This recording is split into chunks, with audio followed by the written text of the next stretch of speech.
அருட்பெருஞ்சோதி அருட்பெருஞ்சோதி தனிப்பெரும் கருணை அருட்பெருஞ்சோதி. எல்லா உயிர்களும் இன்புற்று வாழ்க, வள்ளல் மலரடி வாழ்க வாழ்க, கொல்லா விரதம் குவளை எல்லாம் ஓங்குக, நல்லோர் நினைத்த நலம் பெறுக, நன்றி நினைத்த எல்லோரும் வாழ்க இசைந்து.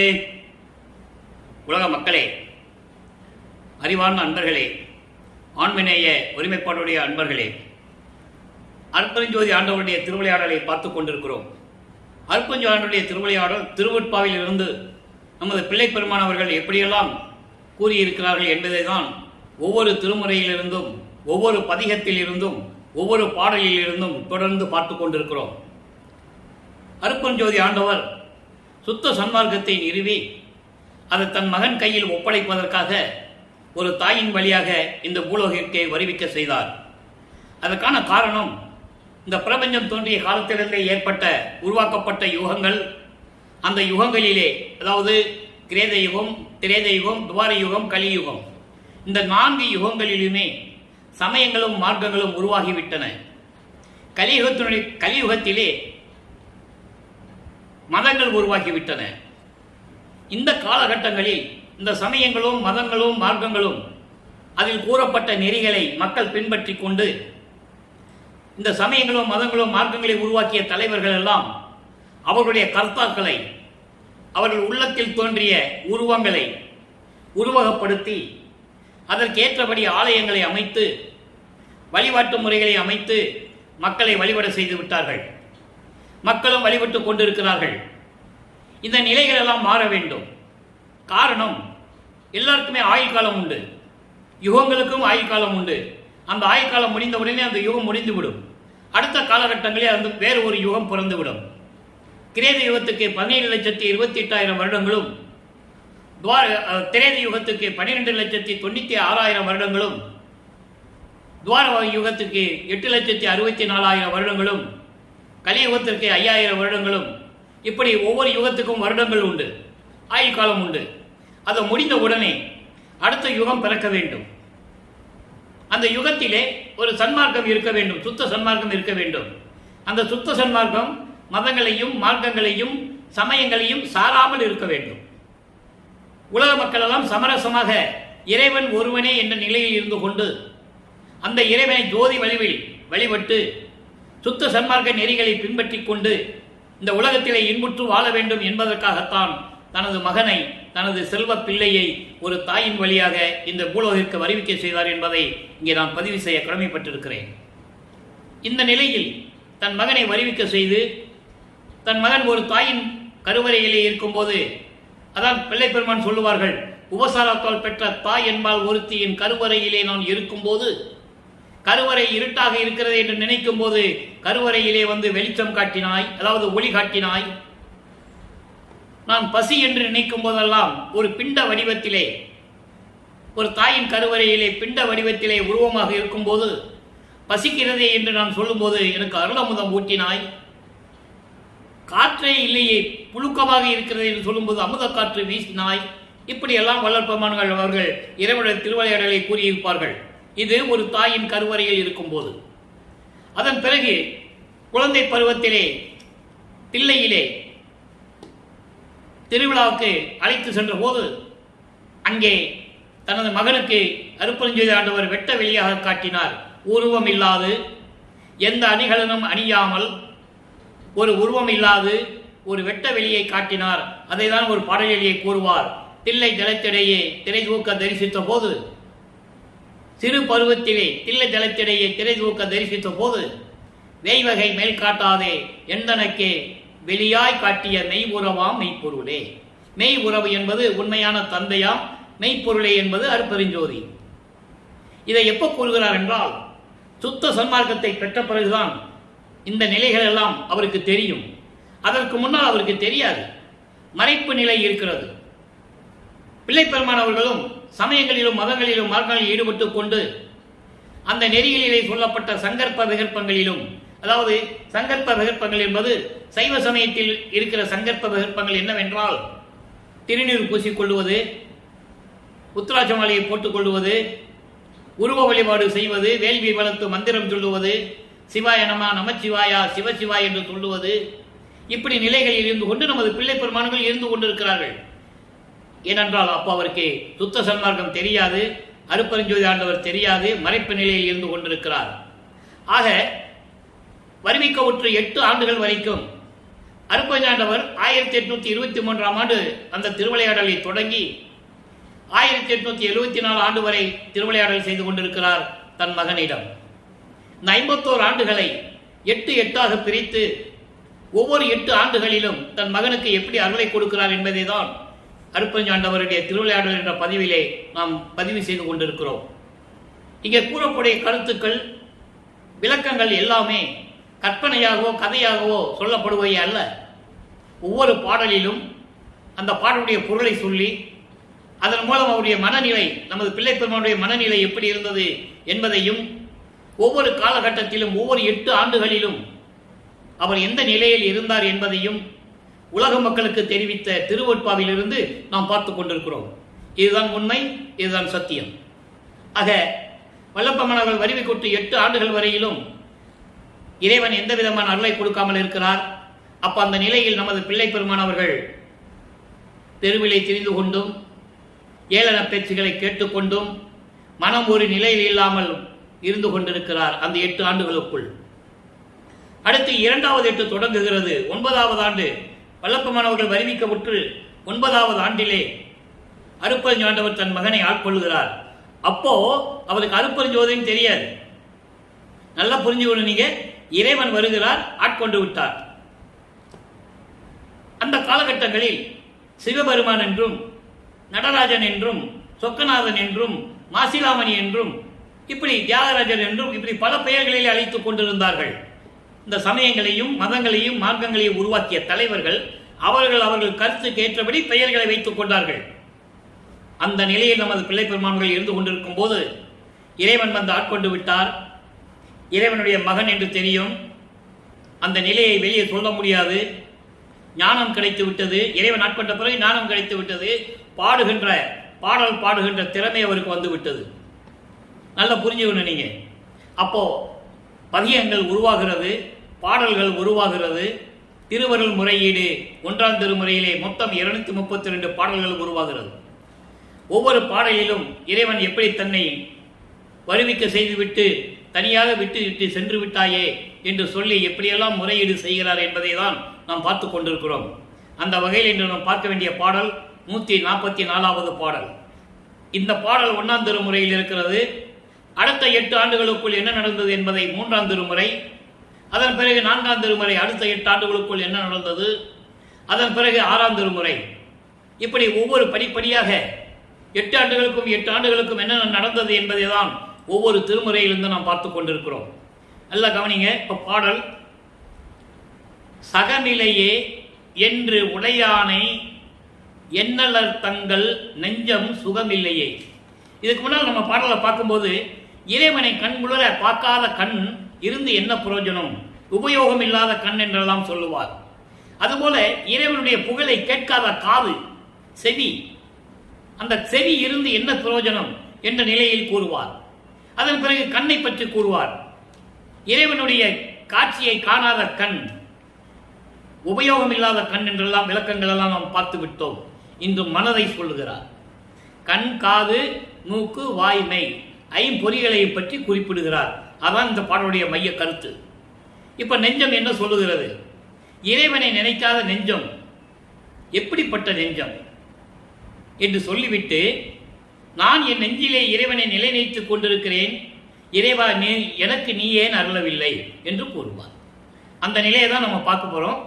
அப்ப சொல்றாரு, சகநிலையே என்று உடையானை எண்ணலர் தங்கள் நினைக்காதவர்கள், நெஞ்சம் நினைக்காதவருடைய மனம் சுகம் இல்லையே, உண்ண சோறு இல்லையே, கட்ட தூசி இல்லையே, தூசின்னா துணி, உடுக்க துணி இல்லையே, அகம் இல்லையே, இருக்க இடம் இல்லையே, பொருள் இல்லையே, வள்ளல் ஆறு இல்லையே, வள்ளல் ஆறு இல்லையே, கொடுக்கிறவங்க யார் இல்லையே, அதான் வள்ளல் ஆறு இல்லையே என்று சொல்கிறார்.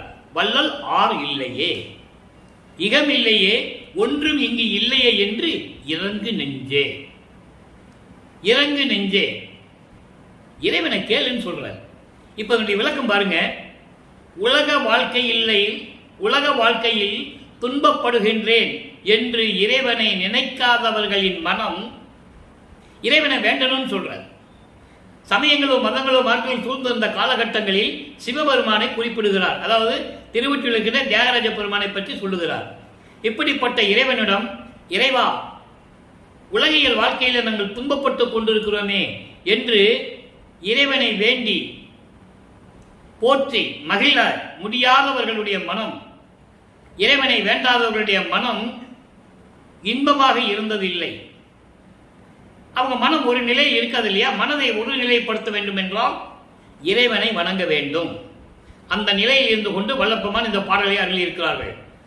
இன்பமாக இருந்ததில்லை. அதுபோல மனமே, நீயும் இறைவனை வணங்கி, எனக்கு உண்ண சோறு இல்லையே, உடுக்க துணி இல்லையே, இருக்க இடம் இல்லையே, பொருளாதாரம் இல்லையே, செல்வம் இல்லையே, எனக்கு கொடுப்பவர்கள் கூட யாரும் இல்லையே என்று, இவ்வுலகில் யாரும் இல்லை என்று நீ வேண்டிக் கொண்டால் இறைவன் கொடுப்பான்.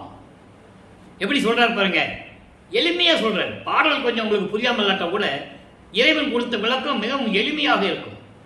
அப்போ தன்னுடைய மனதை பற்றி சொல்லுகிறார். அதை உலக மக்களுக்கு சொல்லுவது போல சொல்லுகிறார். துன்பப்படுகின்ற உலக மக்களே, இறைவனை இணைத்து இறைவனை வணங்கிக் கொள்ளுங்கள். இறைவனிடம் கேளுங்கள். எனக்கு உண்ண உணவு இல்லையே, இருக்க இடம் இல்லையே, உடுக்க துணி இல்லையே, கட்டிக்கிறதுக்கு ஒரு துணி கூட இல்லை, இதை கொடுப்பாரும் யாரும் இல்லை இந்த உலகத்துல, உன்னை தவிர விட்ட யார் இருக்கிறாங்க என்று சொல்லி, மனமே நீ இறைவனிடம் வேண்டிக்கொள், உலக மக்களை இறைவனிடம் வேண்டிக்கொள் என்று சொல்லுகிறார். மனதிடம் சொல்லுவது போல உலக மக்களுக்கு மைய கருத்தாக தெரிவிக்கிறார் வல்லப்பெருமான் அவர்கள். ஆனால் இறைவனை, நான் உன்னை வேண்டிக் கொண்டிருக்கிறேன், தினமும் உன்னை வேண்டிக் கொண்டிருக்கிறேன். உன்னால் வருவிக்க உற்று இந்த உலகில் நான் துன்பங்களை அனுபவித்துக் கொண்டிருக்கிறேன். 16 ஆண்டுகள் ஆகிவிட்டது. இந்த பாடல் உருவாகும் போது வல்லப்பெருமான் அவர்கள் 2வது எட்டில் இருந்து கொண்டிருக்கிறார். 1வது ஆண்டிலிருந்து 8 ஆண்டுகளுக்குள் ஒன்றில்லை. 2வது ஆண்டிலிருந்து 16 ஆண்டுகளுக்கு இருக்கும்போது இந்த பாடல்கள் உதயமாகிறது. 1207 பாடல்கள் 2ஆம் திருமுறையில், 150 பதிகங்கள். ஒவ்வொரு பதிகத்திலும் ஒவ்வொரு நிலையிலிருந்து உலக மக்களுக்கு தெரிவித்துக் கொண்டிருக்கிறார். இறைவனால் வருவிக்க உற்ற மகன் என்றாலும் கூட இறைவனிலிருந்து எந்த அருளை பெற முடியவில்லை என்பதை உலக மக்களுக்கு பாடல்கள் மூலமாக தெரிவித்துக் கொண்டிருக்கிறார். நேர சொல்ல முடியாது, கூட சுத்தி இருக்கவங்கிட்ட சொல்ல முடியாது. இவர் வருவிக்க உற்றதனால் ஏற்பட்ட சொந்தங்கள் இருக்கிறதே, அவங்க வீட்டையும் சொல்ல முடியாது. என அதை காலத்தின் கட்டாயம், இயற்கையின் நியதி. இந்த நிலையில் இருந்து கொண்டிருக்கிறார். 16 ஆண்டுகளுக்குள் இந்த நிலை தொடர்ந்து கொண்டிருக்கிறது நமது பிள்ளை பெருமான் அவர்களுக்கு. அடுத்த எட்டில் அடியெடுத்து வைக்கிறார். 3வது எட்டு, 24 ஆண்டுகளுக்குள் என்ன நடந்தது? 16 ஆண்டுகளுக்குள் இந்த நிலை தொடர்கிறது. திருவொற்றியூர் போக வேண்டியது, இறைவனை வேண்ட வேண்டியது, அதே மாதிரி திருமுல்லை வாயிலுக்கு போக வேண்டியது, திருவள்ளித்தாயத்துக்கு போக வேண்டியது, ஒன்றும் நடக்கல. இப்போ 3ஆம் திருமுறை உருவாகிறது. 17வது ஆண்டிலிருந்து 24 ஆண்டுகளுக்குள் என்ன நடந்தது? அந்த 8 ஆண்டுகளில் நமது பிள்ளை பெருமானுடைய நிலை என்ன? வல்லப்பெருமானவர்கள் எப்படியெல்லாம் துன்பப்பட்டுக் கொண்டிருந்தார்கள் என்பதை 3ஆம் திருமுறை பாடல்கள் மூலமாக நாம் பார்த்து கொண்டிருக்கிறோம். இன்று 3ஆம் திருமுறை பாடல் ஆற்றா காதலின் இரங்கல். ஆற்றா காதலின் இரங்கல் என்பது, இறைவன் மீது காதல் கொண்டுள்ளேன், தன்னை ஒரு பெண்ணாகவும், அதாவது தலைவியாகவும், இறைவனை தலைவனாகவும் வர்ணனை செய்து அவருடைய மனக்குமுறலை சகித்துக் கொள்ள முடியவில்லை, இறைவனுடைய நிலையை சகித்துக் கொள்ள முடியவில்லை, எனக்கு எந்த விதமான அருளை கொடுக்கவில்லை என்று சகித்துக் கொள்ள முடியாமல் தோழியிடம் சொல்லுவது போல இந்த உலக மக்களுக்கு தெரிவித்துக் கொண்டிருக்கிறார். நல்லா பாருங்க, இது வரைக்கும் நம்ம 3ஆம் திருமுறையில் 12 பதிகங்களை பார்த்துட்டோம். திருவொற்றியூருக்கு போக வேண்டியது, தெருவில் நிற்க வேண்டியது, தியாகராஜன் வருவார், ஏதாவது அருளை பெற்றுக் கொள்ளலாம்னு அங்கே நிற்கிறது, ஒன்றும் பிரயோஜனம் இல்லை. அதுக்கப்புறம் நாரையை தூது அனுப்புறது, கிளிகளை தூது அனுப்புறது, ஒரு பிரயோஜனம் இல்லை. அப்புறம் காட்சி அற்புதம், காட்சி கொடுக்குறாரு, மறைஞ்சு விடுகிறாரு, அது ஒரு பதியத்தில் பார்த்தோம், ஒரு பிரயோஜனம் இல்லை. அதுக்கப்புறம் குறி கேட்க போவார் குறைத்தி பெண்ணுக்கிட்ட, இப்படியெல்லாம் நடக்குதே, என் நிலைமை இப்படி மாதிரி இருக்குதே, நீ ஏதாவது ஒரு குறி பார்த்து சொல்லேன்னு போவார். அந்த நிலையும் பார்த்துட்டோம். இப்போ ஆற்றா காதலின் இரங்கல், காட்சி கொடுத்து மறைஞ்சிட்டார்ல, அந்த நிலையில எப்படி இருந்தார் என்றதை இந்த பதிகத்திலே நாம் பார்த்து கொண்டிருக்கிறோம். இன்னைக்கு 2வது பாடல். பூமேல் அவனும் மால் அவனும் போற்றி வலுத்தும் பூங்கலார் சேமேல் வருவார் திருவொற்றி தியாகரவர்தம் திருபுயத்தை பேமேல் அலங்கள் முளை அழுந்த. இவர் பெண்ணாக உருவகப்படுத்தியதனால் மார்பகத்தை முளை என்று சொல்கிறார். நல்லா புரிஞ்சுக்கணும் நீங்க. அழுந்த சேர்ந்தால் அன்றி சித்த சன் கயத்து மேலல் பூ தாளாது என் சகியே. சகி என்றால் தோழி. சகியே இனி நான் சகியேனே, இனி நான் பொறுக்க மாட்டேன், என்னால் சகித்துக் கொள்ள முடியவில்லை என்று தன்னுடைய உள்ள குமுறலை, மன வருத்தத்தை பாடலின் மூலமாக தெரிவிக்கிறார். இப்ப அந்த பாட்டை விளக்கம் பாருங்க. முதல்ல தன்னை பெண்ணாக உருவப்படுத்தியதனால் அதே மாதிரி விளக்கம் தரேன். அதன் பிறகு அதன் மூலம் உலக மக்களுக்கு என்ன சொல்றாரு அதையும் சொல்லணும்ல. செந்தாமரை மலரின் மேல் வீற்றிருக்கும் பிரம்மனும், அதான் பூமேல் அவன். அவன் செந்தாமரை மலர் மேல் வீற்றிருக்கின்ற பிரம்மனும் திருமாலும் போற்றி வணங்கக்கூடிய மலர் போன்ற மென்மையான திருவடிகளை உடையவர், காலை வாகனத்தின் மேல் வருகின்றவர், திருவொற்றியில் இருக்கும் தியாகராஜ பெருமானார். அவர் அழகான மார்போடு, அவருடைய அந்த மார்பிலை புயத்தோடு அழகான உருண்டு திரண்ட தோள்கள் உடைய அழகான தோள்களுடைய மார்பிலே எனது அழகான மென்மையான மார்பினை அழுத்தி அந்த சுகத்தை பெற முடியாமல் தவித்துக் கொண்டிருக்கிறேன். தன்னுடைய காதலின் மேல் கொண்டுள்ள காதலி கூறுகிறார். காதலனை கட்டி பிடித்து என்னுடைய மார்பகத்தை, என்னுடைய நெஞ்சை அவரோடு நெஞ்சோடு கட்டி பிடிக்க வேண்டும். அப்படி பிடிக்காமல் நான் தவித்துக் கொண்டிருக்கிறேன். அந்த காமத்தினுடைய அந்த வீரியத்தை என்னால் ஏற்றுக்கொள்ள முடியவில்லை. காமத்தை நீக்க வேண்டும். அதான் அந்த பாடலுடைய முக்கிய கருத்து. அப்படி எனது மனம் ஒரு நிலையில் இல்லாமல் இருந்து கொண்டிருக்கிறேன். இறைவன் வரணும், அந்த தோல் புயத்தோட, அதாவது உருண்டு திரண்ட அழகான தோள்கள் மார்பிலே என்னுடைய மார்பை சேர்த்து அணைத்துக் கொள்ள வேண்டும். அது இல்லாமல் என்னுடைய மனம் ஒரு நிலையில் இல்லாமல் இருந்து கொண்டிருக்கிறது. என் தோழியே, என் உள்ளம் நெருப்பு போன்று அனலாக இருக்கிறது. காமத்தை பற்றி கொண்டு எரிகிறது. காமத்தை அடக்க முடியவில்லை. நல்லா கவனிக்கணும் நீங்க. எவ்வளவு அழகான பாடல்களை நமக்கு அருளி இருக்கிறார்கள். ஏன் சொல்றாரு? அது இயற்கையின் உண்மை. அதாவது ஒரு ஆணுக்கோ பெண்ணுக்கோ காமம் வருவது அந்த பருவத்தில், அதை நீக்க வேண்டும் என்ற நிலையில் இருந்து கொண்டு கூறிக்கொண்டிருக்கிறார். அப்படி அனலாக இருக்கிறது, காமம் ஆசை பொங்கி வழிகின்றது. என் தோழியே, இனிமேல் என்னால் பொறுத்துக் கொள்ள முடியவில்லை, சகித்துக் கொள்ள முடியவில்லை. இந்த நிலையை நான் என்ன செய்வது என்று சொல்லி இந்த பாடலை அருளியிருக்கிறார்கள். இதை உலக மக்களுக்கு தெரிவிப்பது வல்லப்பமானவர்கள் என்ன சொல்றாருன்னா, உலக மக்களே, நான் ஒரு தாயின் வழியாக வருவிக்க உற்று 24 ஆண்டுகள் வரையிலும் இறைவனுடைய அருளை பெற முடியாமல் தவித்துக் கொண்டிருக்கிறேன். இறைவன் மீது ஏற்பட்ட காதலால் நான் மனம் ஒரு நிலையில் இல்லாமல் வருத்தப்பட்டுக் கொண்டிருக்கிறேன், துன்பப்பட்டுக் கொண்டிருக்கிறேன். அந்த இறைவனை உருண்டு திரண்ட தோள் கொண்ட அந்த மார்பகத்திலே நான் கட்டி அணைத்து எனது ஆசையை, அதாவது எனது மன நிம்மதியை பெற்றுக்கொள்ளலாம் என்று நினைக்கும் பொழுது அந்த காரியம் நடக்கவில்லை. என் மனம் ஒரு நிலையில் இல்லாமல் அலைவாய்ந்து கொண்டிருக்கிறது. இறைவனிடமிருந்து எந்த அருளையும் பெற முடியவில்லை. நான் என்ன செய்வேன்? இந்த நிலையில் இருந்து கொண்டிருக்கிறேன் என்று கூறுகிறார். இங்கே பிரம்மனும் திருமாலும் வணங்கக்கூடிய இறைவன் தியாகராஜ பெருமான் என்று சொல்லுவார். சுத்த சன்மார்க்கத்தை பெற்ற பிறகு அதே பிரம்மனும் திருமாலும் 5 பத தலைவர்கள், ருத்திரன், மகேஸ்வரன், சதாசிவம் போன்ற தலைவர்கள் எல்லாம் இவரை வணங்குவார்கள்.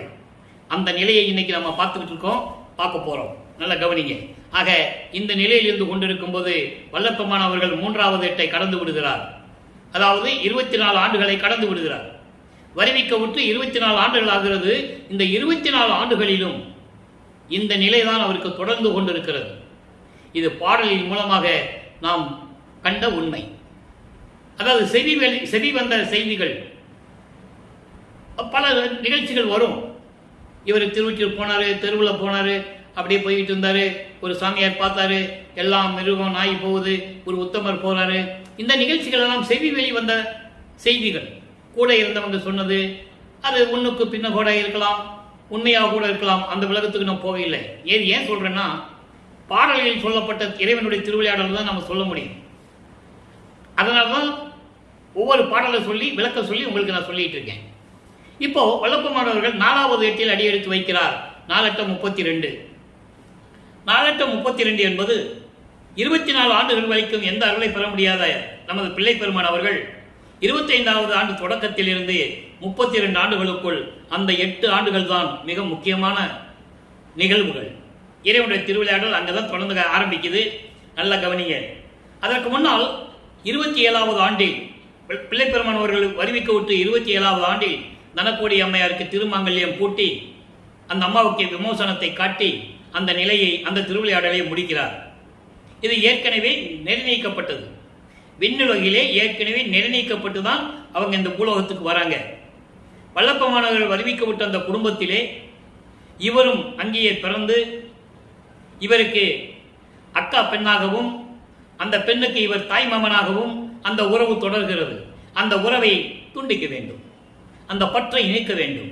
அப்போ அந்த அம்மாவுக்கு தாலியை கட்டி அந்த விமோசனம் கொடுத்த பிறகு அந்த பற்று நீங்குகிறது. உலக வாழ்க்கையை விட்டு வெளியே வருகிறார். நல்லா புரிஞ்சுக்கணும் நீங்க. ஏன்னா இதுவரைக்கும் சமயங்களிலும் மதங்களிலும் மார்க்கங்களில் கூறப்பட்ட அந்த தலைவர்களுடைய வாழ்க்கையெல்லாம் உங்களுக்கு தெரியும். எப்படியெல்லாம் திருமணம் பண்ணாங்க, 2 மணி வேளை எப்படி திருமணம் பண்றார்கள், அதனால எப்படி திருவிளையாடல் நடந்தது, எதுக்காக திருமணம் பண்றார்கள், காரியங்கள்லாம் அந்த விளக்கங்கள்லாம் புராணங்களிலே கூறப்பட்டது. ஆனால் இவருடைய திருவிளையாடலை அருட்பெருஞ்சோதி திருவிளையாடலினால் தான் இந்த திருமணம் நடந்தது என்பதை உலக மக்களுக்கு யாரும் தெரிவிக்கவில்லை. அக்கா பொண்ணை கல்யாணம் பண்ண சொன்னாங்க, இவர் முடியாதுன்னாரு. அப்புறம் எல்லாரும் வற்புறுத்தி கல்யாணம் பண்ண சொன்னாங்க. தாலியை கட்டிட்டு அப்படியே மனைவி அங்கே விட்டுட்டு இப்படி வந்துட்டாரு, இப்படிதானே சொன்னாங்க. நல்லா புரிஞ்சுக்கணும் நீங்க அன்பர்களே. நான் யாரையும் இழிவுபடுத்துவதற்காகவோ மனதை புண்படுத்துவதற்காகவோ இதை நான் கூறுவதில்லை. நிலையை கூறுகிறேன், உண்மையான நிலை. புராணங்களில் கூறப்பட்ட திருவிளையாடல்கள் அத்தனையும் கூறினார்கள், உண்மைதானே. ஆனால் அருட்பெருஞ்சோதியுடைய திருவிளையாடலில் தான் இவர் தனக்கோடி அம்மையாருக்கு தாலி கட்டினார். அதனால் அந்த அம்மையாருக்கு விமோசனம் கிடைத்தது. உலக பற்று வாழ்க்கையை தொடர்ந்து வருவதற்காகத்தான் இந்த நிலையை அங்கே அருட்பெருஞ்சோதியாண்டவர் நிகழ்த்தினார் என்பதை உலக மக்களுக்கு யாரும் சொல்லவில்லை. உண்மைதானே. பொதுப்படையாக பேசினார்கள். சரி, அந்த விளக்கத்துக்குள்ள நம்ம போக வேண்டாம். இப்போ 4ஆம் திருமுறை அருட்பிரகாச மாலை உருவாகிறது.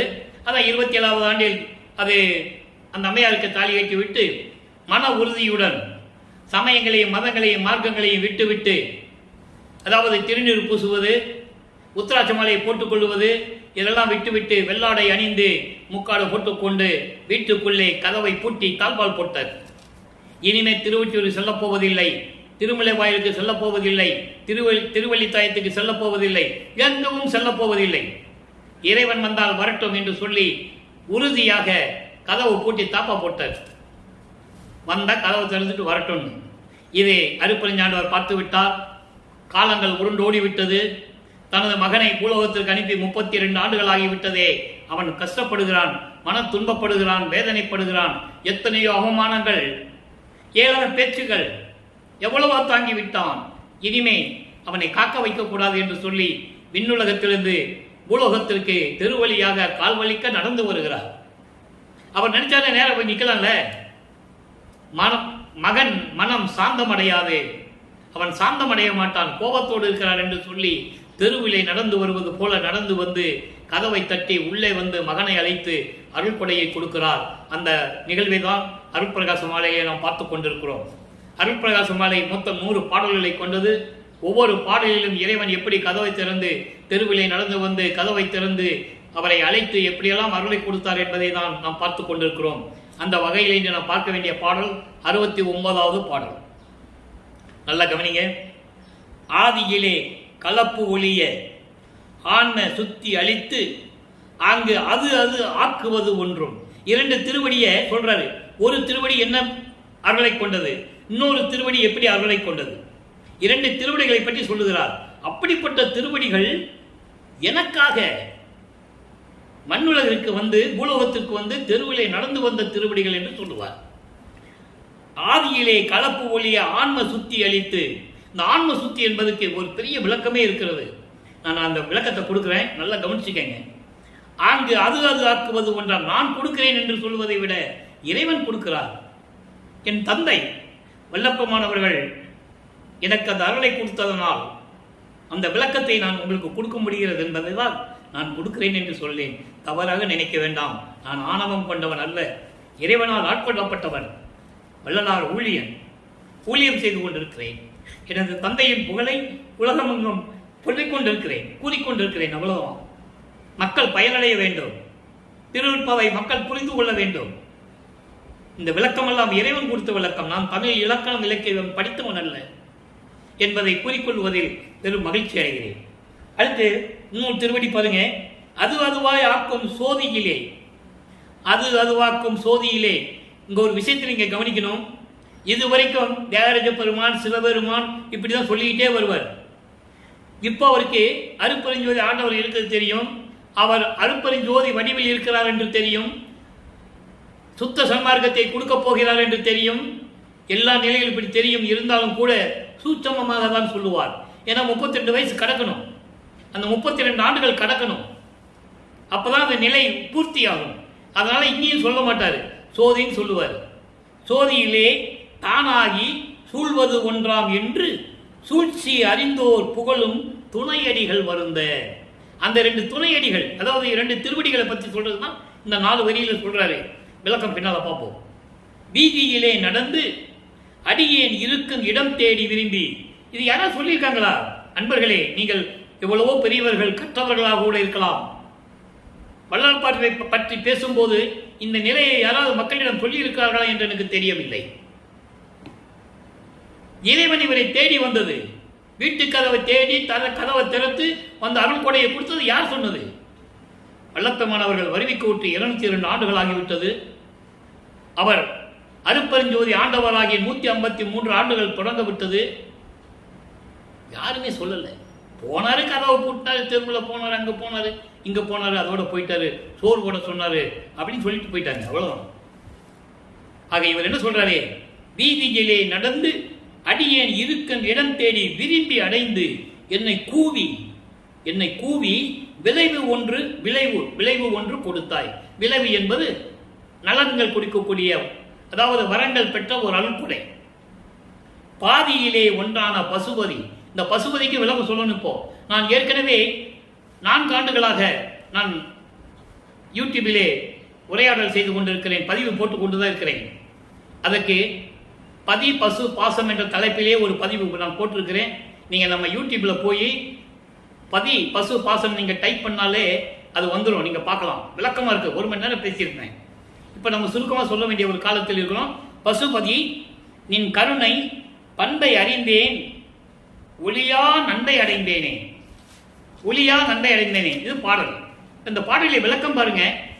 அதாவது பிரபஞ்சம் தோன்றிய காலத்திலிருந்தே ஆன்மாவின் மாயைகளையும் மலங்களையும் நீக்கி, அதான் சொல்ற ஆன்ம சுத்தின்னு சொல்றாரு. மலங்கள் சூழ்ந்த ஆன்மா, அதை சுத்தப்படுத்தணும். அதனால இவர் பசுபதியானாரு. அதாவது அந்த பசுன்றது மலம் சூழ்ந்த ஆன்மா. அந்த ஆன்மாவினுடைய மாயைகளையும் மலங்களை எல்லாம் நீக்கி சுத்தப்படுத்த வேண்டும். அப்படி சுத்தப்படுத்திய ஒரு திருவடி. இப்ப புரிஞ்சிருக்கும் உங்களுக்கு. பசுன்றால் ஆன்மா. இது பிரபஞ்சம் தோன்றிய காலத்து உருவாக்க நிகழ்ந்து அந்த ஆன்மா இருக்கு. அது மலங்களும் மாயைகளும் சூழ்ந்தது. அந்த ஆன்மாவை சுத்தப்படுத்தி, அது ஆன்மா சுத்தி செய்து, அப்படிப்பட்ட திருவடி ஒன்று. அப்பொழுது அருளும் சிவமும் ஒன்று. சிவபெருமானை சொல்லும்போது அருளும் சக்தியும் சிவமும் சேர்ந்ததும் சிவன் என்று சொல்லுவார்கள். அப்படி 2ம் இணைந்து அந்த நிலையில் இருக்கின்ற திருவடி ஒன்று. அது ஒரு திருவடி ஆயிடுச்சு. இன்னொரு திருவடியை சொல்றாரு, அருளும் சிவமாகவும் பொருந்தி ஒளியிலே இருக்கும் நிலையாகவும் இருக்கின்ற திருவடி ஒன்று. ஆக இப்படிப்பட்ட 2 திருவடிகள், அதனுடைய ரகசியத்தை தெரிந்து கொண்ட பெரியோர்கள், அதாவது ரிஷிகள், முனிவர்கள், சிவபெருமானுடைய ரகசியத்தை தெரிந்தவர்கள், அந்த நிலையை தெரிந்து கொண்டவர்கள், இவர்களெல்லாம் சொல்லுகிறார்கள் இப்படிப்பட்ட திருவடிகள் அவனுடைய திருவடிகள் என்று. அப்படிப்பட்ட திருவடிகள் நல்ல கவனிக்கணும். இவர் 4 திருமலை, அதாவது 32 ஆண்டுகள் இருப்பதனால் இந்தந்த திருவடி இந்த நிலைன்னு சொல்றாரு. சுத்த சன்மார்க்கத்துக்கு வந்த பிறகு ஒவ்வொரு திருவடியும் எந்த நிலை என்று சொல்லுவார். அதை இன்னைக்கு நம்ம பார்க்க போறோம். சமயங்களும் மதங்களும் மார்க்கங்களும் சூழ்ந்திருந்த காலகட்டத்தில் இருந்த தலைவன், சைவ சமய தலைவன் சிவபெருமான். சுத்த சன்மார்க்கத்தை தன் மகனுக்கு கொடுத்த பிறகு அவர் அருட்பெருஞ்சோதி. அப்ப அருட்பெருஞ்சோதி திருவடி எப்படி இருக்கும் அதை சொல்லணும்ல. இப்ப சிவபெருமானின் திருவடியை சொல்லிட்டாரு. இவர் சமயத்தின் தலைவன், சமயங்களையும் மதங்களையும் மார்க்கங்களினுடைய நெறிகளை கொண்ட தலைவன். இப்ப அந்த நிலையை தான் நம்ம பார்த்துட்டு இருக்கோம். அப்படிப்பட்ட 2 திருவடிகள் வீதியிலே நடந்து வந்து நான் இருக்கும் இடத்தை தேடி என்னுடைய மனக்கதவை, அதாவது தெருக்கதவை திறக்க செய்து அந்த தாழ்பாலை அடிக்க புரிந்து தெருக்க செய்து மகனே என்று என்னை அழைத்து, கூவி என்று சொல்லுவார், என்னை கூவி அழைத்து என்று சொல்லுவார். மகனே என்று என்னை அழைத்து அருள் பாங்குடைய, அருளை தரக்கூடிய ஒரு அருள் கொடையை என் கையில் கொடுத்தாய். ஆக இறைவன் வந்து மகனை தேடி வந்து மகனை என்று அழைத்து ஒரு அருள் கொடையை கொடுத்ததை சொல்றார். அருள் சக்தியை ஒரு பக்கமாக கொண்ட பசுபதியே, அருள் சக்தியை ஒரு பக்கமாக கொண்ட பசுபதியே. பதி, பசு, பாசம். பதி என்பவன் இறைவன், பசு என்பது மலங்கள் சூழ்ந்த ஆன்மா, பாசம் என்பது மாயை, மறைப்பு. இந்த பாசம் என்பதுக்கு ஒரு எளிமையாக சொல்வார் வளர்ப்புமானவர்கள். ஒரு கிணறு இருக்கு, தண்ணி கிணறு இருக்கு, தண்ணி கிணறோ குளமோ ஏதோ நீர்நிலைகள், நீர்நிலையில் ஒரு இடத்துல பாசம் மேல பச்சை கலர்ல பச்சை நிறத்துல படர்ந்து இருக்கும், அது மறைக்கும் தன்மை உடையது. அப்ப அதை ஒரு கள்ளத்துக்கு போடுங்க, பாசம் விளையிடும், உள்ள சுத்த நீர் இருக்கும், அருமையான தண்ணி இருக்கும். ஒரு நிமிடமோ 2 நிமிடம் பார்த்தீங்கன்னா திருப்பி வந்து மூடிக்கும். அதுதான் பாசத்தினுடைய நிலை. உலகியலில் இருக்கின்ற பாசங்கள் பற்றுகளுடைய நிலை அதான். அந்த நிலையை தான் பாசம் என்று சொல்லுவார்.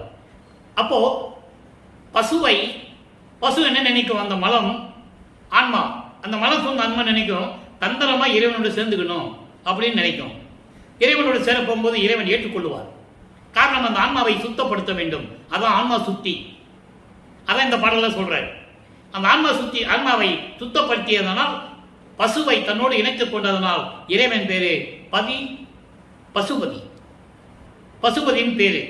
இதை இப்படி ஒரு இறைவனை, ஒரு பெண்ணை ஒரு பக்கமாக கொண்ட இறைவனும், பசுவை தன்னோடு இணைத்துக் கொண்ட பசுபதியுமாகிய இறைவனே, உன்னுடைய கருணை, என்னுடைய பண்பை நான் அறிந்தேன், உன்னுடைய அழியாத நட்பை நான் பெற்றுக்கொண்டேன் என்று சொல்லுகிறார்.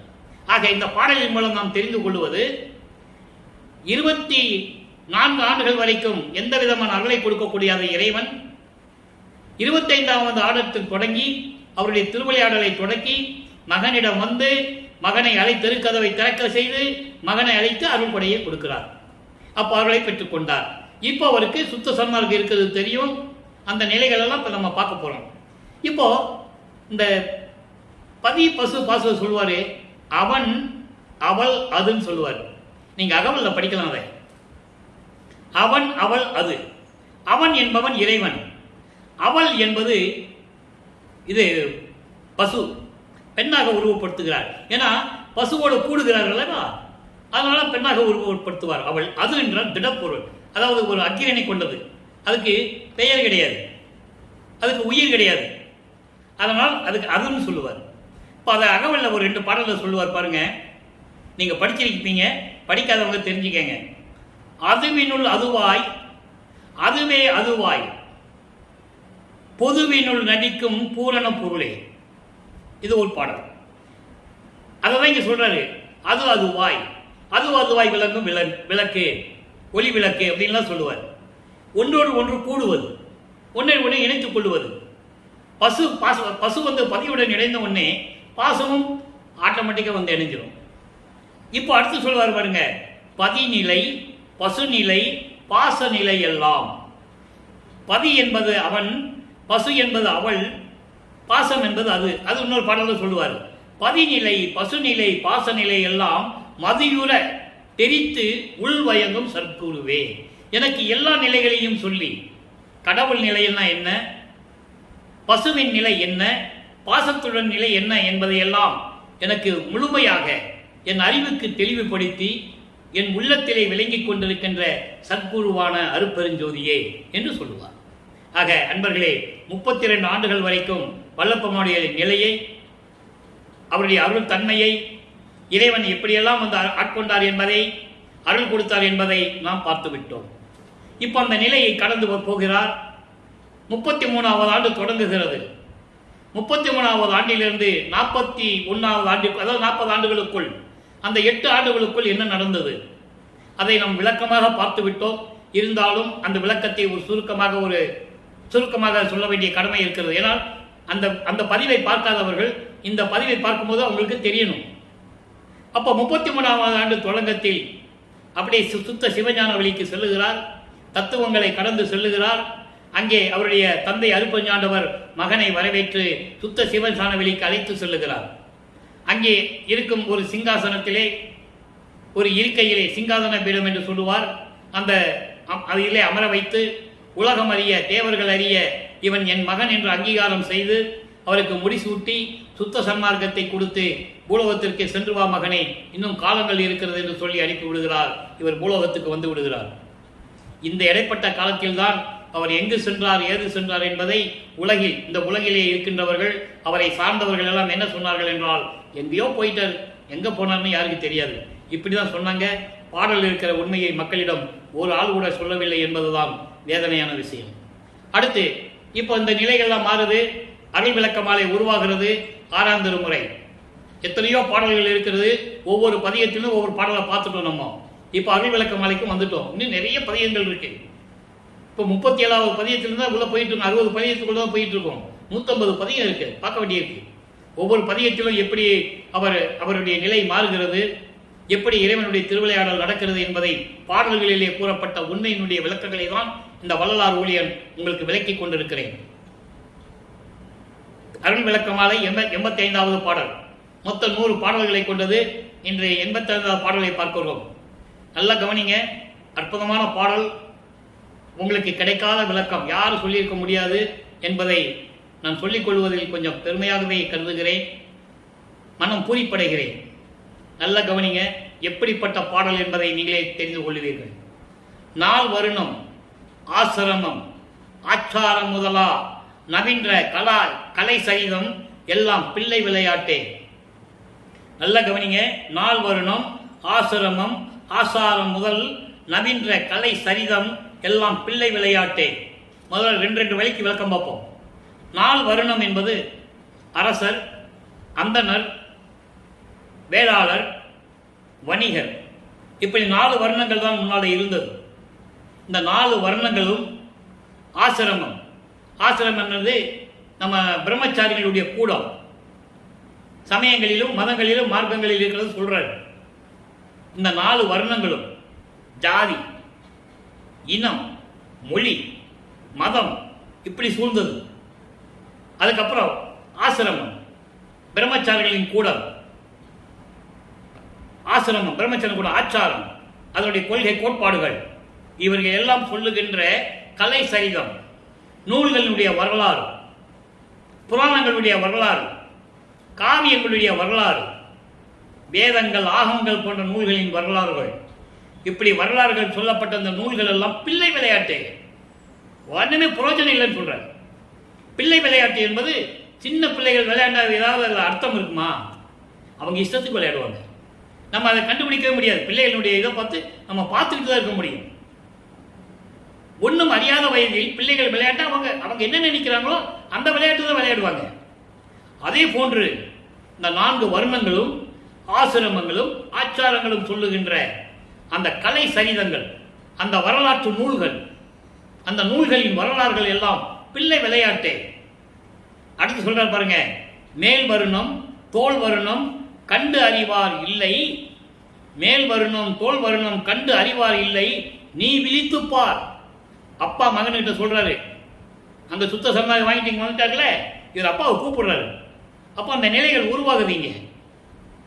மேல் வருணம் தோல் வருணம் கண்டு அறிவார் இல்லை, நீ விழித்துப்பார் என்று எனக்கு விளம்பிய சத்குருவே.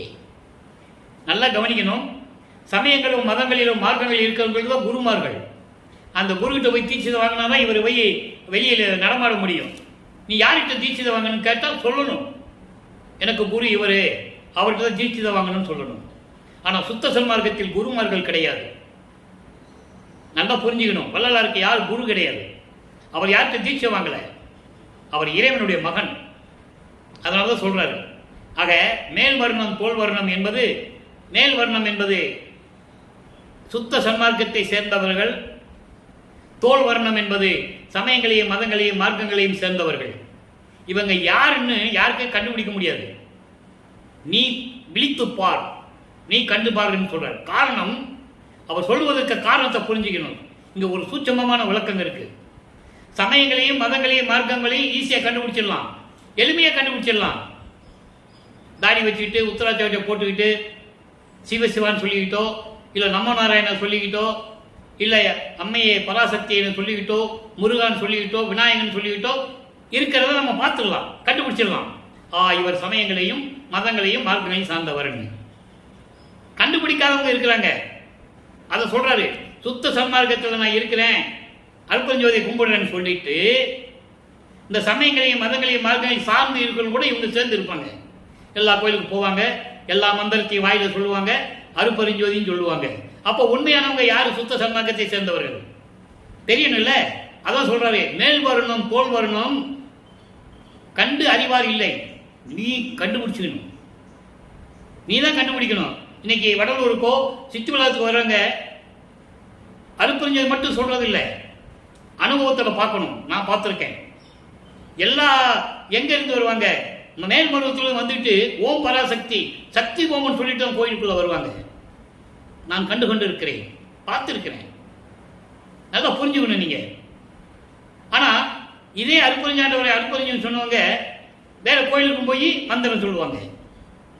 நீங்க நடராஜனும் அருப்பெருஞ்சோதி ஒண்ணுதான் சொல்லி வாதாடக்கூடியவர்கள், விவாதம் செய்யக்கூடியவர்கள் எத்தனையோ பேர் இருக்கிறார்கள். ரெண்டு ஒண்ணுதான். ஐயா இவரே அங்க போனாரு, ரெண்டு ஒண்ணுதான்.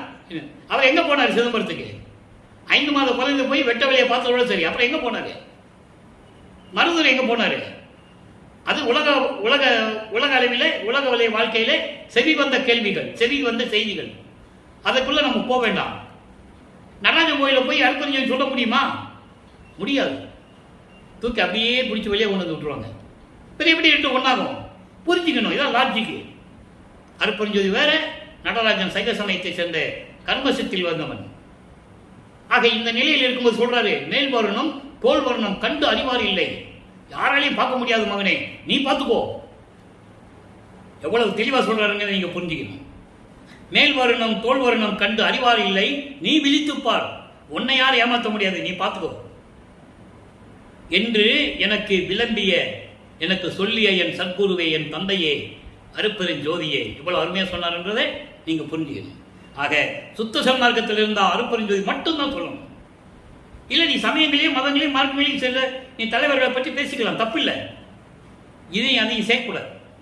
அதான் சொல்ற, நீ பார்த்துக்கோன்னு சொல்ற. அடுத்து, கால் வர்ணம் கலையாதே வீணில் அலையாதே காண்மனை எல்லாம் எனக்கு காட்டிய மெய்ப்பொருளே. மகனே, நீ எங்கேயும் போகாத, நீ இருக்கிற இடத்திலே இரு, உனக்கு நான் எல்லாமே காட்டுறேன். வீணா அலையாதே, மனசை போட்டு குழப்பிக்காத, மனசை போட்டு குழப்பிக்காத. பிரபஞ்சத்தில் காட்ட வேண்டியதெல்லாம் உனக்கு நானே காட்டுறேன் என்று காட்டிய மெய்ப்பொருளே. அருப்பெருஞ்சோதி தான் மெய்ப்பொருள். அருப்பெருஞ்சோதியே, மால் வருணம் கடந்தவரை மேல் வருணத்து ஏற்ற. இங்க சொல்லிட்டார்ல, அதாவது மால் வருணம் கடந்தவரை. மால் வருணம் மாயைகளையும் மயக்கங்களையும் உலக விடயங்களையும் கொண்ட சமயங்கள் மதங்கள் மார்புடைய நெறிகளை கடந்தவர்கள். அவங்க அங்க இருந்துட்டாங்க, இப்போ உணர்ந்துட்டாங்க, சுத்த சன்மார்க்கத்துக்கு வந்துட்டாங்க. நல்லா புரிஞ்சுக்கணும் அவர் சொன்னதை. சுத்த சன்மார்க்கத்துக்கு வந்துட்டாங்க. அப்ப அவங்க என்ன பண்ணணும்? மேல்நிலைக்கு கொண்டு செல்ல வேண்டும். அதான் மேல் வருணத்து ஏற்ற. இவரே அப்படித்தானே இருந்தாரு. பேருபுத்தர் சொல்லுவாரு, சன்மார்க்க கொடி கட்டி சித்தி வளாகத்திலே மேட்டுக்குப்பத்திலே பேருபுத்தர் சொல்லுவாரு, நான் அங்கதான் இருந்தேன், அங்க ஒன்னும் இல்லை, பார்த்துட்டேன், ஒரு பிரயோஜனம் இல்லை, நீங்க ஏன் அங்க இருந்துட்டு காலத்தை கடத்திட்டு இருக்கீங்க? நான் இருந்தேன், எனக்கு நேரம் இருந்தது, நாங்க இருந்தேன். அப்ப அற்ப அறிவா எனக்கு இருந்தது. அற்ப அறிவு என்பதை மறைப்பு நிலை இருந்ததை சொல்லுகிறார். தன் தந்தை அற்பஞானவர் எனக்கு மறைப்பு நிலையை கொடுத்திருந்தார். அதனால நான் இருந்தேன். இப்போ தெரிஞ்சுக்கிட்டேன், சுத்த சன்மார்க்கம் தான் உண்மையான மார்க்கம் தெரிஞ்சுக்கிட்டேன். அருப்பெருஞ்சோதி ஆண்டவர் தான் இயற்கை உண்மை விளக்க கடவுள்னு தெரிஞ்சுட்டேன். நீங்க அங்க இருக்க வேண்டாம், வாங்க, நேரடியா வாங்கன்னு சொல்றாரு. அதான் இங்க சொல்றாரு, மேல் வருணம் கடந்தவரை அங்கெல்லாம் இருந்துட்டு வந்தவங்களை நீ என்ன பண்ணணும்? மேலே ஏற்றிடணும். மேல் வர்ணம் ஏற்று அவனுக்கு நல்ல நிலையை கொடுத்து, அமைதியான வாழ்க்கையை கொடுத்து, அருளையும் செல்வங்களையும் கொடுத்து, விளங்கி கொண்டிருக்கின்ற அருட்பெருஞ்சோதி ஆண்டவரே, திருவிளையாடல் செய்து கொண்டிருக்கின்ற இறைவனே, நான் பாடுகின்ற பாடலையும் விண்ணப்பங்களையும் முறையீடுகளையும் ஏற்றுக்கொண்டு எனக்கு அருள வேண்டும் என்று சொல்லுகிறார். அதான் இந்த பாடலுடைய விளக்கம். இப்போ உங்களுக்கு நல்லா விளங்கியிருக்குன்னு தெரியும், நான் நம்புகிறேன். ஏன்னா இங்கே வேஷம் போட்டுக்கிட்டு வருகின்றவர்கள், பல கோயில்களுக்கு, சிறு தெய்வ கோயில்களுக்கு சென்று கொண்டு வந்தவர்கள் எல்லாமே இங்கே வேஷம் போட்டுட்டு வராங்க. அவங்களை நீ பார்த்துக்கோன்னு சொல்ற. நல்லா புரிஞ்சிருக்கும் உங்களுக்கு நினைக்கிறேன். யாராலையும் பார்க்க முடியாது, நீ தான் பார்த்துக்கணும். அதை பார்த்துக்கிட்டு அவங்களுக்கு தேவையான அருளை கொடுன்னு சொல்றாரு. அடுத்து திருப்பள்ளி எழுச்சி 63வது இன்னைக்கு கடைசி பாடல், 10வது பாடல். எப்படி சொல்றாரு பாருங்க. இந்த பாடலை சொல்லிட்டாரு, நீ பார்த்து அடையாளம் பண்ணி நீ கூட்டு வச்சுக்கோன்னு சொல்லிட்டாரு.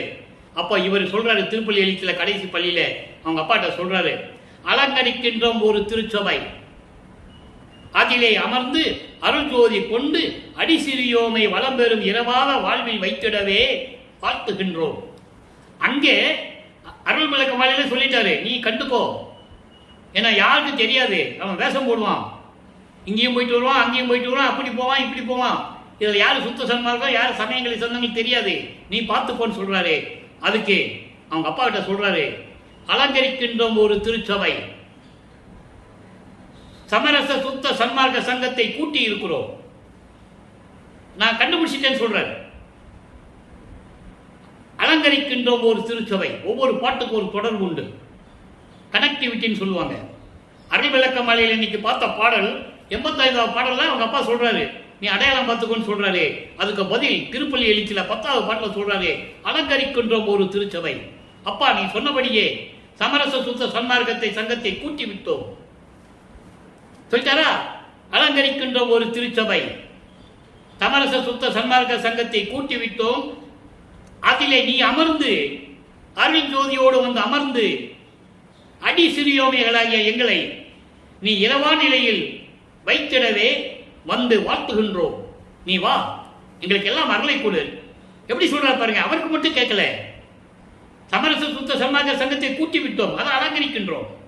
நீ அந்த சபையில வந்து உட்காரணும், அமர்ந்து அருள் ஜோதி வடிவையை கொண்டு அமர்ந்து வளம் பெறும் இரவான வாழ்வில் வைத்திடவே, மரணமில்லா பெருவாழ்வை கொடுக்க நாங்கள் உன்னை வாழ்த்துகின்றோம், போற்றுகின்றோம், பின்னர் முன்னர் வணங்கி நிற்கின்றோம். எவ்வளவு அற்புதமான பாடல். அலங்கரிக்கின்றோம்னா வாழை இலை தோரணம் கட்டி, தென்னை இலை தோரணம் கட்டி, பூமாலை போட்டு அலங்கரிக்கிறது இல்லை. சமரச சுத்த சன்மார்க்கத்தை நீ சொன்ன, அடையாளம் பார்த்துக்கோன்னு சொன்ன, நான் பார்த்துட்டேன். அப்போ சமரச சுத்த சன்மார்க்க சேர்ந்த நண்பர்கள்லாம் கூட்டி ஒரு சபையை, ஒரு சங்கத்தை வச்சு நான் எல்லாத்தையும் கூட்டி இங்கே வச்சிருக்கேன். நாங்கள் எல்லாம் ஒரே இடத்துல சேர்ந்துருக்கோம். நீ வா, அந்த அருள் ஜோதியுடன் எங்களுக்கு எல்லா அருளையும் கொடு, மரணமில்லா பெருவாழ்வை கொடு, அதுக்காக உன்னை வணங்குகின்றோம் என்று சொல்லுகிறார். விளங்கியது திருளெல்லாம், எல்லாமே எங்களுக்கு விளங்கிவிட்டது. அருள் பக்குவத்தோடு கூடிய அருள்கள் எல்லாம் என்னென்ன அருள்கள் எப்படியெல்லாம் என்பது எங்களுக்கு விளங்கிவிட்டது.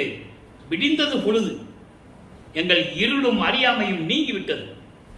சமயங்கள் மதங்கள் மார்பில் சொல்லப்பட்டதெல்லாம் நீங்கிவிட்டது. இனிமேல் எங்களுக்கு எந்த விதமான கவலையும் இல்லை. நீதான் வர வேண்டும், நீ வந்து எங்களுக்கு அருளை தர வேண்டும். விரைந்து எமக்கு அருள்தல் வேண்டும் இத்தருணம். எங்களுக்கு நீ விரைந்து வந்து, இதான் நல்ல நேரம், நீ அருள் கொடுக்க வேண்டிய நேரம் இதுதான். இலங்கு நற்றனம் அம்மை மறுபெருஞ்சோதி, இந்த நேரம் தான் நல்ல நேரம். சமரச சுத்த சன்மார்க்க சங்கத்தை கூட்டியாச்சு, நாங்கள்லாம் ஒன்னா சேர்ந்தாச்சு. அந்த சபையில நீ நடுவில் வந்து உட்காரணும், அருட்பெருஞ்சோதி வடிவில் வந்து உட்காரணும், எங்களுக்கெல்லாம் மரணமில்லா பெருவலை தரணும். அதற்காக உங்களை நான் வணங்குகிறோம். எங்களுக்கு எல்லாம் தெரிஞ்சிச்சு, சுத்த சன்மார்க்கத்தில் தான் எப்படியெல்லாம் அருள் கிடைக்கணும் எங்களுக்கு விளங்கிடுச்சு. விளங்கியது அருள் திருளெல்லாம், விளங்கியது திருள் எல்லாம் எங்களுக்கு எல்லாம் தெரிஞ்சிச்சு. எப்படியெல்லாம் நீ அருளை கொடுப்பேன்னு எங்களுக்கு தெரிஞ்சிச்சு. விடிந்தது பொழுது, எல்லாம் அறியாமை இருள் மாயம் எல்லாமே போயிடுச்சு. சீக்கிரம் வா, சீக்கிரம் வந்து எங்களுக்கு அருளை கொடுக்க வேண்டும், இதுதான் நல்ல நேரம். விரைவில் வருவாயாக என் தந்தையே, என் அப்பனே அருட்பெருஞ்சோதியே, பள்ளி எழுந்து அருள்வாயே, சீக்கிரம் வா. விண்ணுலகத்தில் இருந்துட்டு என்ன பண்ற? இந்த மகன் நான் இப்படியெல்லாம் சொல்லிட்டு இருக்கேன், சீக்கிரவான்னு சொல்றாரு. அதை உடனே சொல்றாரு திருவந்தியார் பதியத்தில். இன்னைக்கு 10வது பாடல். இந்த பாடலை நான் 4 வருடங்களாக மகிழ்ந்தெல்லாம் சொல்லி இருக்கிறேன். அவ்வளவு பெரிய விளக்கம் கொண்டது. 3 வரிதான். முத்தியை பெற்றேன், முத்தியினால் ஞான சித்தியை உற்றேன் என்று உந்திப்பற, சித்தனானேன் என்று உந்திப்பற. நான் ஏற்கனவே சொல்லியிருக்கேன், உந்திப்பற என்பது அது சிறு பிள்ளைகள் விளையாடுகின்ற ஒரு விளையாட்டை விளையாடுவது போல சொல்லி, அதாவது இந்த 116வது பதியத்தில் சொல்லுவார், ஆடேடி பந்துன்னு ஒரு பதியத்தில் 2 தோழிகள் விளையாடுவது போல உண்மைகளை கூறுவார். இறைவனுடைய நிலையையும் இவர் பெற்ற அருளையையும் அந்த பாடலிலே கூறுவார். அதன் உண்மை நிலை என்ன என்றால், உலக மக்களுக்கு தெரியப்படுத்த வேண்டும். நான் முத்தியை பெற்றுவிட்டேன், ஆனால் நான் ஏமாறவில்லை. அந்த முத்தியினால் ஞான சித்தியையும் உற்றேன். அதை ஏன் சொன்னாரு? இந்த பிரபஞ்சத்தில் யாருமே ஞான சித்தி வரைக்கும் போனதில்லை. எல்லாம் முத்தியோட போயிட்டாங்க. கர்ம சித்தி, யோக சித்தி, அவ்வளோ அதோட முடிஞ்சு போச்சு. கர்ம சித்தி அவருடைய இதெல்லாம் 3.25 வருஷம் தான் நிற்கும். யோக சித்தி 108 வருஷம் நிற்கும், அவ்வளோதான். அதோட முத்தியானவர்கள், ஜீவ சமாதியானவர்கள், சமாதியானவர்கள், அவங்க கதை அதோட முடிஞ்சு போச்சு. ஞான சித்தியை பெற்றது இந்த பிரபஞ்சத்திலேயே வல்லபெருமான் ஒருவர் தான் தன் தந்தையிடமிருந்து பெற்றது, வேறு யாரும் கிடையாது என்பதை நான் பதிவு செய்ய கடமைப்பட்டிருக்கிறேன்.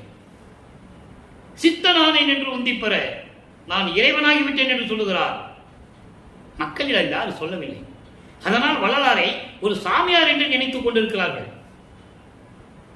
அவருக்கு உண்மை தெரியாது. உங்களுக்கு ஒரு சாமியார் சோறு மூட போட்டு சொன்னாரு, இப்படிதான் சொன்னாங்க, படித்தவங்க பொய் சொல்ல மாட்டாங்கன்னு சொன்ன மாதிரி, செபப்பா இருக்கிறவங்க பொய் சொல்ல மாட்டாங்கன்னு சொன்ன மாதிரி அது.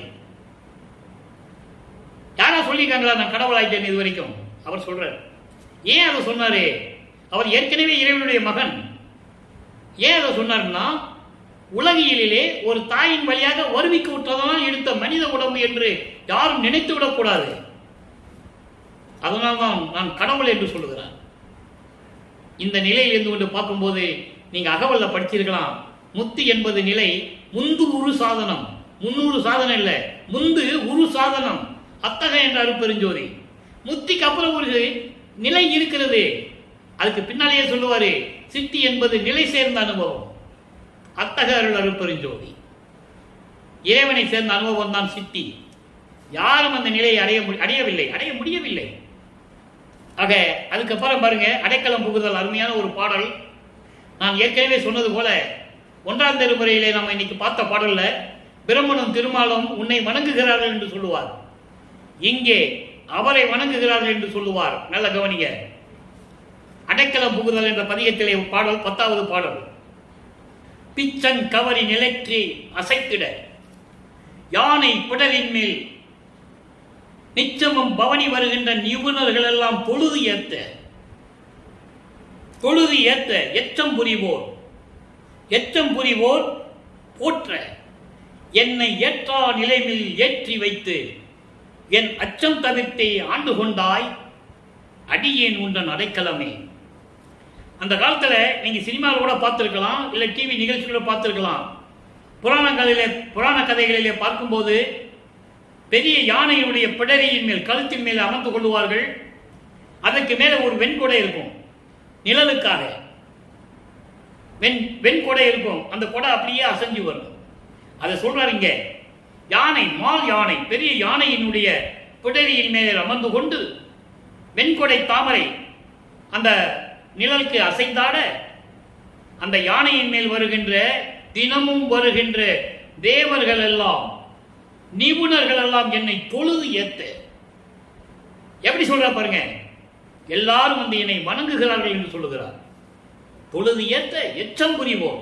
மீதி இருக்கிறவங்க யாரு? இந்த நாகர் கூட்டத்தை சேர்ந்தவர்கள், சிறு தெய்வங்களாக இருந்து கொண்டிருப்பவர்கள், சக்திகள், சப்தர்கள், இதை எச்சம் புரிவோம். அவர்களும் என்னை போற்ற, என்னை ஏறான நிலைமிசை ஏற்றி யாரும் அடைய முடியாத கடவுள் நிலைக்கு கொண்டு சென்று என் அச்சம் தவிர்த்தோய். ஏன் அதை சொன்னாரு? பயம் இருக்கதானே செய்யும். ஒரு மேனேஜருக்கு எல்லா பொறுப்பை கொடுத்துட்டு அவருக்கு பயம் இருக்குல்ல, எப்படி இது வழி நடத்த போறன்ற ஒரு பயம். ஏன்னா 5 தொழில்களையும் 5 பேர் தனித்தனியா செஞ்சுக்கிட்டு இருந்தாங்க. பிரம்மன், திருமால், ருத்திரன், மகேஸ்வரன், சதாசிவம். பஞ்சபூதங்களையும் தனித்தனியா இயக்கிட்டு இருந்தாங்க. இப்போ டோட்டலா ஒட்டு மொத்தமா இவருக்கு கொடுத்தாச்சு. அப்போ ஒரு பயம் இருக்கும். எப்படி நம்ம இதை சரிவர செய்ய முடியும் என்ற ஒரு பயம் இருக்கிறது இயற்கை. அந்த பயத்தையும் நீக்கிவிட்டாய். எப்படி நீக்கினாரே, மகனே பயப்படாதே, நான் இருக்கேன், உன் உடம்புக்குள்ள நான் தானே இருக்க போறேன், உன்னை நான் தானே இணைஞ்சிக்க போறேன். அது இணைப்பது கடைசி கிளைமேக்ஸ் எங்கே, மேட்டுக்குப்பத்தில். அவர் தான் வந்து மகனோட இரண்டரை கலந்து கொள்வார். அதனால் சொல்றாரே, அச்சம் தவிர்த்து என்னை ஆண்டு கொண்டோய் நான் உன் அடைக்கடமை என்று சொல்லுகிறார். அடுத்து பாருங்க, பற்று அறுத்தல். அடுத்த பதிகத்திலே 10வது பாடல். மண் செய்து கொண்ட சன்மார்க்கத்தில், நல்லா கவனிக்கணும், அற்புதமான பாடல், இந்த பாடலுக்கு ஏற்ற பாடல். மண் செய்து கொண்ட சன்மார்க்கத்தில் இங்கே வான் செய்து கொண்டது நான் செய்து கொண்டேன். அதாவது என்றும் அழியாத சன்மார்க்கம், சுத்த சன்மார்க்கத்தில் தேவர்கள் இணைந்து கொண்டார்கள். நானும் பூலோகத்தில் நானும் செய்து கொண்டேன். நானும் சன்மார்க்கத்தை பூலோகத்தில் நடத்தி கொண்டிருக்கிறேன். அங்கே விண்ணோர்களும் சேர்ந்து விட்டார்கள். எப்படி சொல்றாரு பாருங்க. ஏன்னா ஏன் மண் செய்து கொண்ட சன்மார்க்கம் என்று சொல்லுகிறார்? மண் செய்து கொண்ட, மண் என்பது அழியாதது, நிலையானது. மற்ற சமயங்களோ மதங்களோ மார்க்கங்களுக்கு வயது உண்டு. அந்த காலம் முடிந்தவுடனே அதன் செயல் முடித்துவிடும். அதனால்தான் மண் செய்து கொண்ட சன்மார்க்கம் வான் செய்து கொண்டது, இங்கே நான் செய்து கொண்டேன். முன் செய்து கொண்டது நீங்க நம் கண்டீர். முன்னாலேயே நீயே வச்சிருந்த இல்லை, அது உங்களுக்கு தெரியுமே. மூவகை உடலாம் ஆதியை, அதாவது மூவகை உடல் ஆதி என்பது சுத்த தேகம், புராண தேகம், ஞான தேகத்தை நுமது பொன் செய்து கொண்ட பொதுவில் ஆடும் பொன்னடி காண பொருத்தி கொடுத்தேன். எங்க? அங்க எனது உடல் பொருள் ஆவி அத்தனையும் உனது பொன்னான திருவடிக்கு நான் அடைக்கலம் கொடுத்து விட்டேன். எல்லாமே நான் கொடுத்து விட்டேன். என்ன செய்து கொண்டாலும் இனிமேல் நீங்கள் செய்து கொள்ளலாம், உங்கள் விருப்பம்தான். அதான் சொல்றாரு, என் செய்து கொண்டாலும் செய்து கொள் கிற்பீர், நீங்கள் என்ன வேணா செஞ்சுக்கலாம் அப்படின்னு சொல்லி இதை முடிக்கிறார். அடுத்து பாருங்க, பிரிவு ஆற்றாமை, பிரிய முடியாது என்ற நிலையை சொல்லுகிறார். நீக்கிய மனம் பின் அடுத்து என்னை கலக்கி நின்றதே அன்றி நின் அளவில் நோக்கிய நோக்கம் பிற விடயத்தை நோக்கியது இறையும் இங்கு உண்டோ? தூக்கிய பாதம் நான் அறியேன், துயரினி பொறுக்கிலேன் சிறிதும், தேக்கிய கழிப்பில் சிறப்ப வந்து என்னை தெளிவித்தல் உன் கடனை என்று சொல்லுகிறார். அதாவது இதற்கு முன்னால மனம் ஒரு நிலை படித்தது மட்டுமல்லாமல் அது என்னை கலக்கி நின்ற காலத்தில் கூட நான் உன்னை பற்றி தவறாக பேசியது இல்லை. என்னுடைய நோக்கம் என்னவென்றால், பிற விடயத்தே, பிற ஆசைகளின் மேல் எனக்கு பற்று இருந்ததா இல்லை என்பது உனக்கு தெரியும். தூக்கிய பாதம் நான் அறியேன். இங்கே தூக்கிய பாதம் என்பது வலது காலை தூக்கி நடனமாடி காட்டியது தன் மகனுக்கு. இடது காலை ஊன்றி வலது காலை தூக்கியது. நீங்கள்லாம் இது வரைக்கும் காலங்காலமாக பார்த்துருப்பீங்க. வலது காலை ஊனி இடது காலை தூக்கி தான் ஆடி இருப்பாரு நடராஜா, அது வேற. அருப்பஞான தன் மகனுக்கு தூக்கியது இடது காலை ஊன்றி வலது காலை தூக்கியது. அதான் கூறுவார், ஆடுகின்ற சேவடிக்கை ஆளானேன், மாளாத யாக்கை பெற்றேன், கூடுகின்ற சன்மார்க்க சங்கத்தை கூடுகின்றேன். எப்படி சொல்றார் பாருங்க. ஆக இதுதான் உண்மையான நிலை. காலை தூக்கியது என்பது ஒரு காலை ஊன்றி ஒரு காலை தூக்கியது என்பது இடது காலை ஊன்றி வலது காலை தூக்கியது. அந்த நிலையை தன் மகனுக்கு காட்டுகிறார். இனிமேல் பொறுக்க முடியாது, விரைவில் வாருங்கள் என்று சொல்கிறார். ஒரே ஒரு விளக்கம் நண்பர்களை, நேரம் கடந்து கொண்டிருக்கிறது. ஆனந்த அனுபவம் 3வது பாடல்.